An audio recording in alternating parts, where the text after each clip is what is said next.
Olá, sejam todos muito bem-vindos. Eu sou o professor Guilherme Alves de Melo Franco, especialista em direitos material e processual do trabalho e previdenciário pela Universidade Estácio de Sá do Rio de Janeiro, formado em Direito pela Faculdade de Direito da Universidade Federal de Juiz de Fora, Minas Gerais. Estou a desenvolver no meu canal do YouTube, Guilherme Alves de Melo Franco, Estudar Direito, um curso gratuito sobre os direitos material e processual do trabalho, que tem por objetivo o estudo da consolidação das leis do trabalho, artigo por artigo, e como livro base os meus comentários à reforma trabalhista Lei 13.467, de 13 de julho de 2017, lançados pela editora Juruá de Curitiba, no Paraná, no ano de 2021. Esta é a nossa aula de número 150 deste nosso curso gratuito sobre os direitos material e processual do trabalho, e nela estaremos a desenvolver nossos entendimentos a respeito dos artigos 455, 456 e 456-A da Consolidação das Leis do Trabalho, que continuam a jornada jusoperária brasileira a respeito dos contratos individuais de trabalho. Nesse sentido, diz o artigo 455 da Consolidação das Leis do Trabalho que nos contratos de subempreitada responderá o subempreiteiro pelas obrigações derivadas do pacto de trabalho que celebrar, cabendo, todavia, aos empregados o direito de reclamação contra o empreiteiro principal pelo inadimplemento daquelas obrigações por parte do primeiro. Portanto, o contrato de subempreitada caracteriza-se quando um empreiteiro subempreita os serviços a ele destinados pela empreitada para outro empreiteiro que vai desenvolver aqueles determinados serviços. Por exemplo, quando o empreiteiro realiza um contrato de empreitada para a construção de uma residência. E para os efeitos de formular dentro deste contrato os serviços de colocação de piso, ele subempreita esse serviço a outro empreiteiro que vai realizá-lo em seu lugar. Desse sentido, nasce o contrato de subempreitada. Quando ocorrer esse tipo de contratação, o subempreiteiro responderá pelas obrigações derivadas dos pactos de trabalho e emprego que celebrar. Então, é a obrigação do subempreiteiro responder pelas obrigações derivadas dos pactos de trabalho e emprego que ele realizar para responder àquela subempreitada contratada. Cabendo, todavia, aos empregados o direito de reclamação contra o empreiteiro principal pelo inadimplemento daquelas obrigações por parte do subempreiteiro. Portanto, ainda que a responsabilidade pelas obrigações derivadas do pacto de trabalho e de emprego firmados pelo subempreiteiro seja dele, cabe aos empregados o direito de reclamar contra o empreiteiro principal pelo inadimplemento daquelas obrigações por parte do subempreiteiro. Então, os empregados poderão reclamar do empreiteiro os descumprimentos efetivados pelo subempreiteiro com relação às obrigações dos pactos de trabalho e emprego que foram formulados com este. Ao empreiteiro principal, fica ressalvada nestas situações em que os empregados pleiteiam contra ele, o empreiteiro principal, o inadimplemento das obrigações por parte do subempreiteiro, ressalvada nos termos da legislação civil, a ação regressiva do empreiteiro principal com relação ao subempreiteiro para a garantia do ressarcimento daqueles valores financeiros que o empreiteiro principal teve que quitar em sua substituição. Além disso, pode o subempreiteiro ser descontado de seus haveres pelo empreiteiro principal de determinada porcentagem de valores para que possa o empreiteiro principal utilizar-se deste numerário caso o subempreiteiro não cumpra as obrigações laborais pertinentes aos pactos de trabalho e emprego que construiu com os seus trabalhadores. Então, toda modalidade de pagamento do empreiteiro principal ao subempreiteiro poderá ser objeto de uma retenção de determinada porcentagem de valores para garantir, ao final, que o empreiteiro principal não tenha que utilizar-se de seu próprio numerário para quitar as obrigações inadimplidas pelo subempreiteiro com relação aos seus trabalhadores e empregados. Todo pagamento, portanto, vai haver uma retenção de determinada porcentagem para garantir este pagamento ao final e que, se acontecer de não haver nenhum inadimplemento das obrigações dos pactos de trabalho pelo subempreiteiro, deverá ser devolvida ao final ao mesmo para finalizar o pagamento dos contratos de subempreitada firmados com o empreiteiro principal. Diz o artigo 456 da Consolidação das Leis do Trabalho que a prova do contrato individual será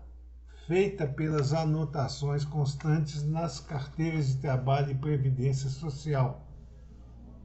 ou ainda por instrumento escrito, ou, na ausência de ambas as situações, suprida por todos os meios permitidos em direito. Esta é mais uma situação em que a reforma trabalhista perpetrada pela Lei 13.467, de 13 de julho de 2017, perdeu de enxugar o texto seletista, já que, por óbvio, a prova do contrato individual do trabalho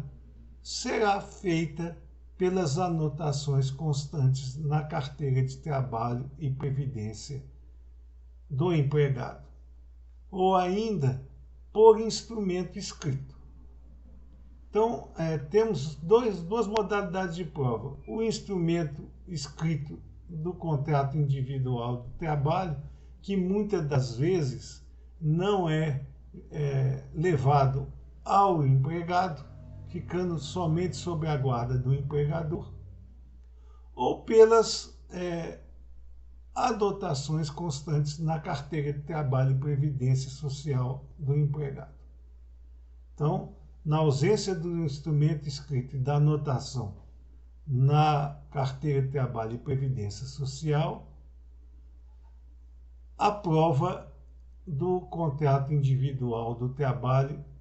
poderá ser suprida por todos os meios permitidos em direito. Isso é o óbvio e, portanto, não precisava a existência do artigo 456 da Consolidação das Leis do Trabalho ter sido trazida à lume, sendo completamente dispensável a sua redação,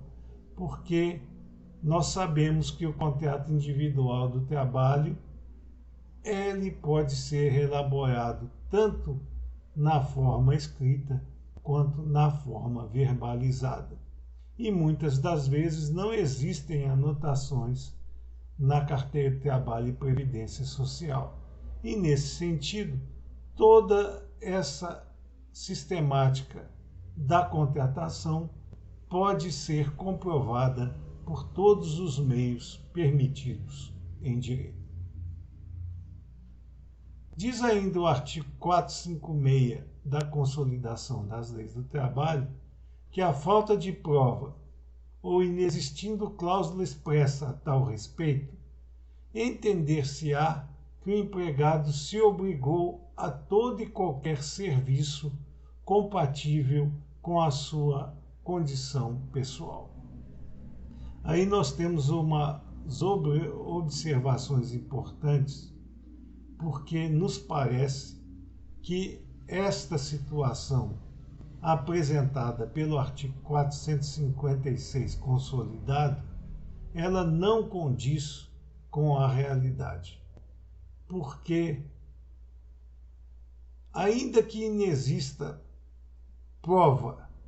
de que o empregado tenha submetido a qualquer serviço compatível com a sua condição pessoal, ou não exista cláusula expressa determinando que o empregado tenha a obrigação de exercer qualquer serviço compatível com a sua condição pessoal,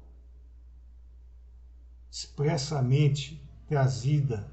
ao instrumento escrito de contrato individual de trabalho,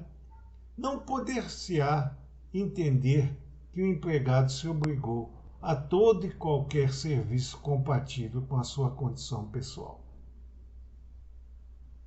Somente há aqueles serviços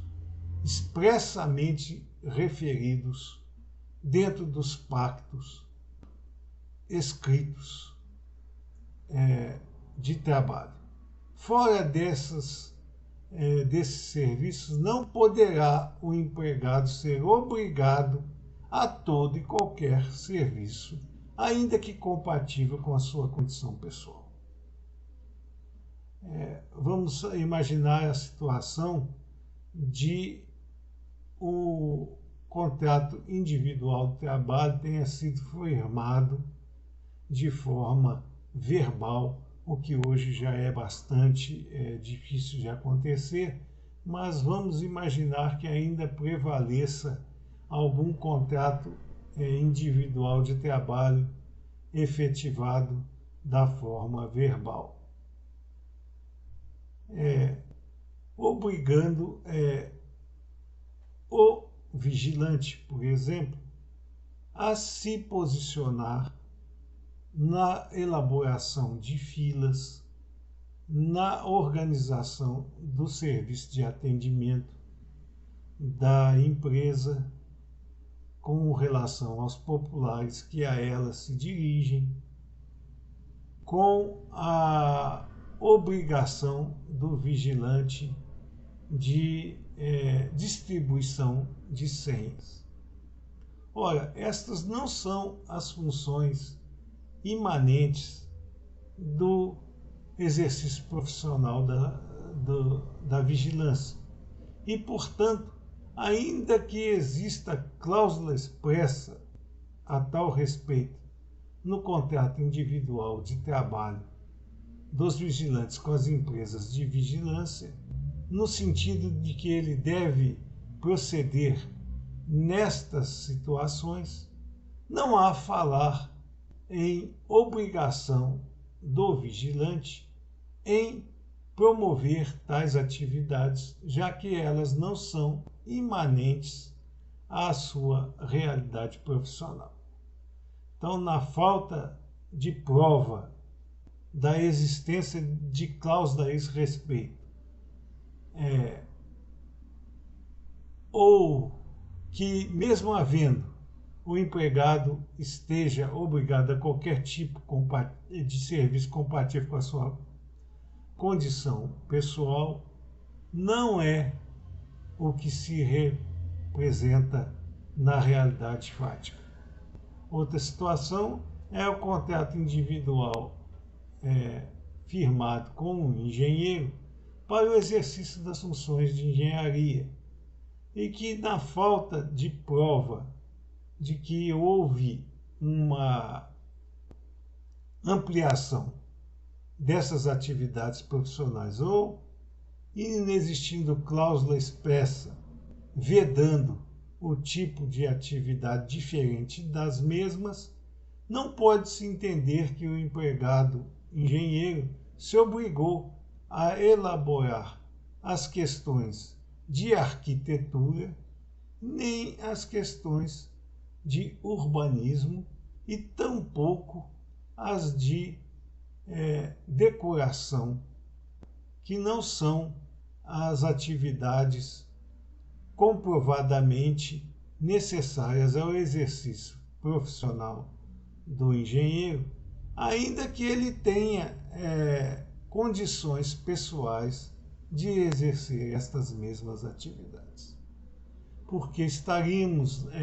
caso levássemos à literalidade o que nos diz o artigo 456 da Consolidação das Leis do Trabalho, evidenciando a possibilidade de verdadeiro desvio de função, o que é vedado pela legislação operária vigente. Esta, então, é uma situação em que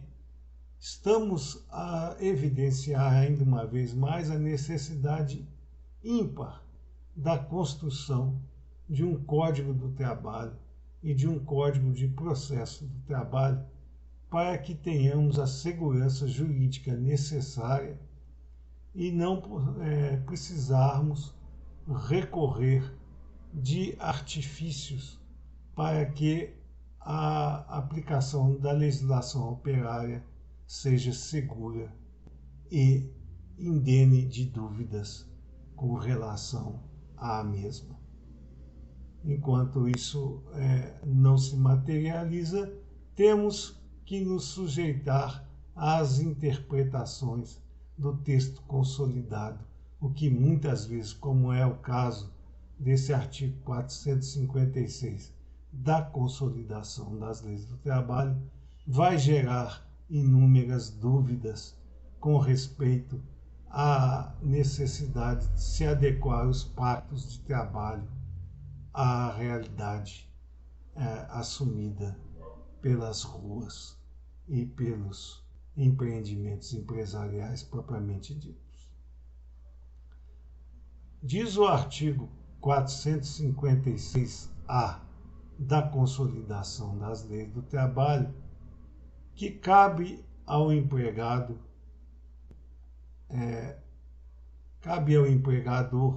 definir o padrão de vestimenta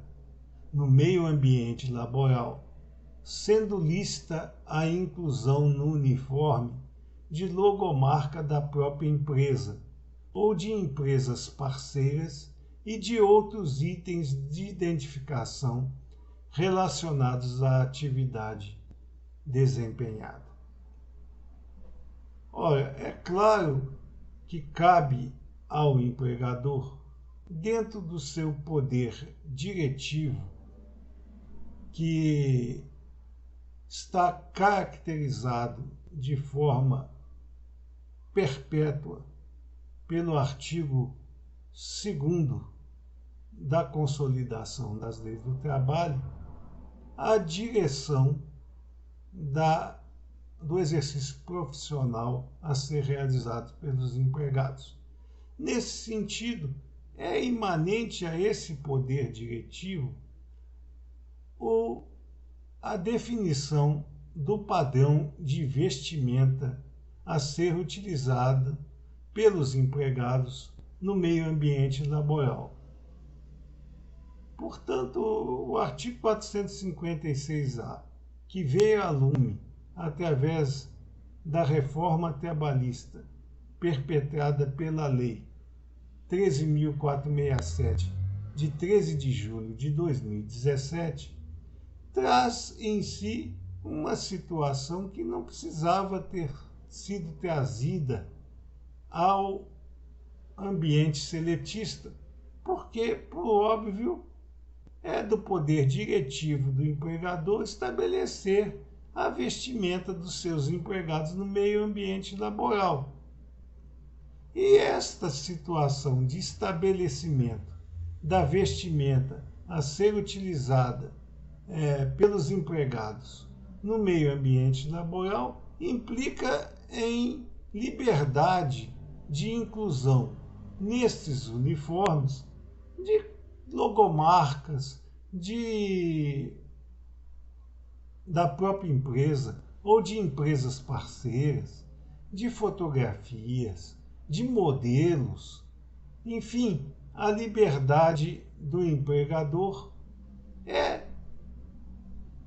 ampla no sentido de estabelecer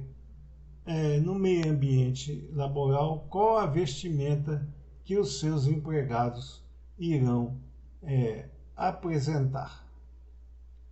Ocorre que algumas situações fáticas devem ser consideradas nesta liberdade do empregador em estabelecer os uniformes da empresa, não podendo, por exemplo, ser um uniforme que vá trazer alguma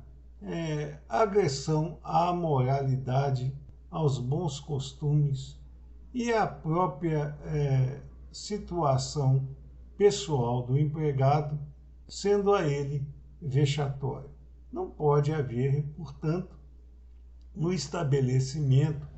de uniformes que vão causar agressões moral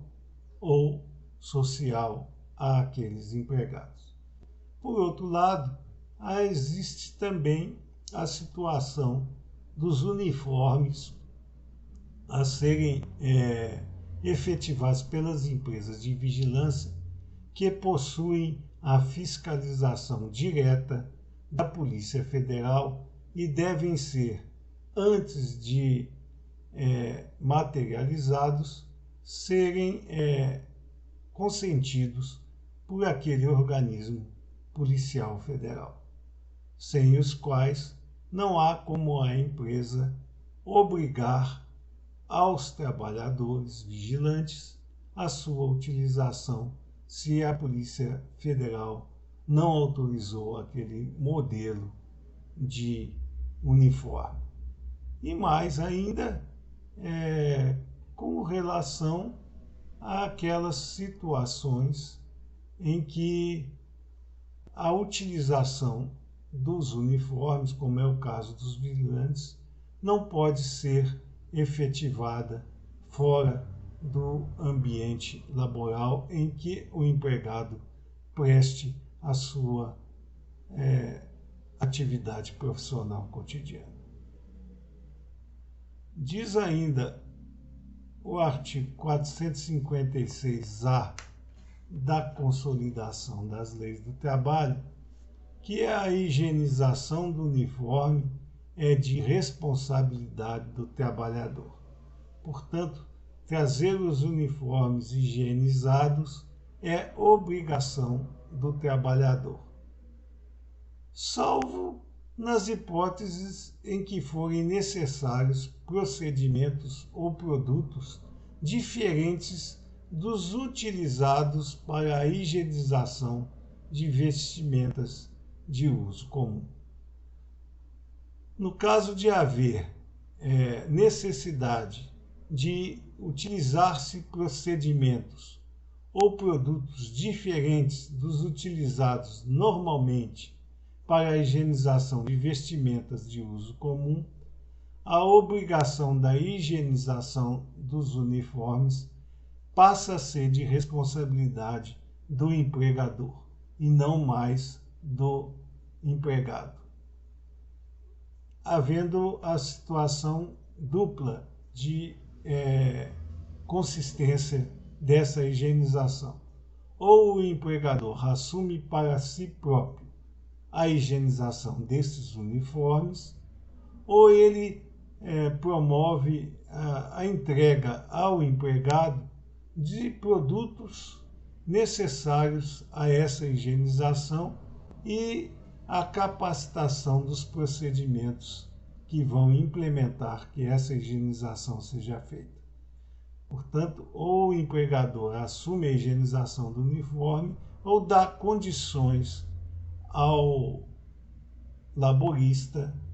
que ele possa promover essa higienização das vestimentas uniformes a serem utilizados na sua prestação pessoal de serviços ao seu empregador. Há ainda uma ressalva com relação àqueles uniformes que são utilizados como equipamentos de proteção individual e que muitas das vezes não podem circular fora dos meios ambientes necessários aos mesmos, como é o caso, por exemplo, do manuseio de pesticidas, do manuseio de materiais radioativos ou outros produtos que venham a causar manifestações de enfermidades junto à população e, portanto, não podem sair do meio ambiente em que se encontram em utilização. Neste caso, vale a regra de que a higienização desses uniformes é de responsabilidade exclusiva do empregador e o empregado não pode deixar o seu ambiente de trabalho portando aqueles uniformes que foram utilizados nesses serviços especiais, de acordo com o que consta da norma regulamentar número 6 da Portaria 3.214, de 8 de junho de 1978,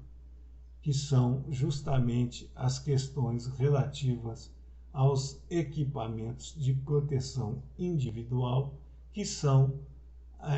no caso de higienização, de responsabilidade exclusiva do empregador. Há ainda uma observação que deve ser feita nesse sentido, que é a despesa com a aquisição dos uniformes, quando estes forem exigidos e forem de uso exclusivo no ambiente laboral, será do empregador. Caso esses uniformes possam ser utilizados fora do ambiente laboral pelo empregado, a higienização e a despesa com a aquisição dos uniformes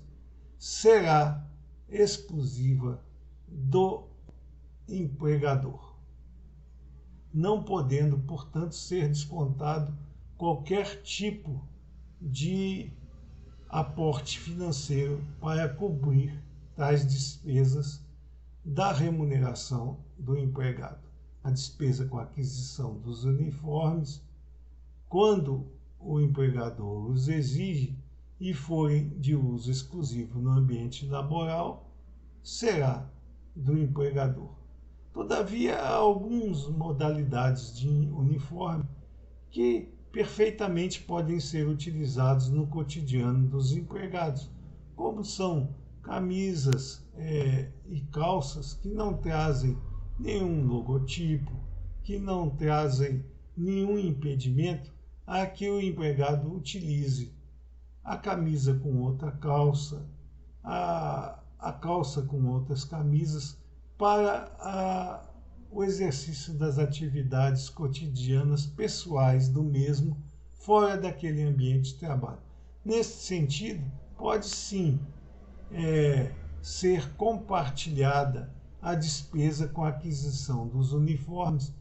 ficando o empregador responsável por uma parte e o empregado pela outra, já que ele poderá utilizar-se daquelas peças em seu cotidiano sem nenhuma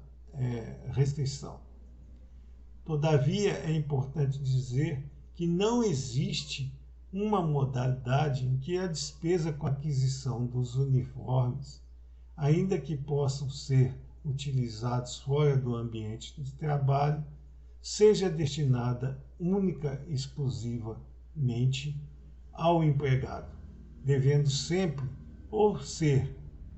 compartilhada essa despesa ou cair-se totalmente às expensas do empregador. Estas considerações podem ser melhor aquilatadas através do estudo do capítulo 38